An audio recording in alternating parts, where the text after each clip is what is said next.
இவ்வளோ அச்சீவ் பண்ணியிருக்கீங்க.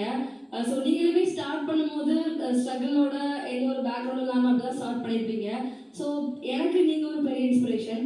ஸோ நீங்கள் வந்து ஏதாச்சும் ஏதாவது இருந்துச்சுன்னா சொன்னால் எனக்கு யூஸ்ஃபுல்லாக இருக்கும்.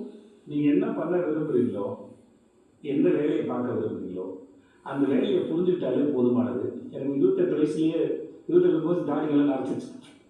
நான் டை அடிச்சுட்டு இருக்கும்போது என் தங்கச்சி வந்து சொன்னால், எங்கள் வீட்டில் விஜின்னு கூப்பிடான். விஜினா இதெல்லாம் வேணுமாறான் அப்படின்னு இருந்தேன். நான் அப்போ தான் சொன்னேன், இல்லைடாம்மா இதுக்கு முன்னாடி வரைக்கும் என் வாழ்க்கை எப்படி தெரியாது, எனக்கு சினிமா புரிஞ்சிச்சு, இனிமேல் யாரும் எனக்கு தடுக்க முடியாது, நான் ஒன்றும் பேர் ஆகிடுவேன். அது ஃப்ளூக்கில் சொல்ல எனக்குள்ள எனக்கு புரிய ஆரம்பிச்சுன்னு அந்த தைரியம். ஸோ உங்களுக்கு எது தேவையோ அதை புரிஞ்சுக்கோங்க. நீங்கள் உங்களை வந்து கடலுக்கு விடலை, உள்ளே போனீங்க, ஆச்சரியமாக இருந்திருக்கும், அந்த பயம்லாம் இருந்திருக்கும். உங்கள் அப்பா கூட இருந்திருந்தாலும் ஒரு நாளில் தைரியம் வந்துருக்குல்ல, அந்த பயத்தில் தைரியத்துக்கு ட்ராவல் ஆன ஒரு டைம் இருக்குல்ல, அங்கே தான் சுபி இருக்கிறார். அந்த சுபியை பிடிங்க, அந்த சுபி என்ன நினைக்கிறா செய்ய முடியும். Okay, thank you.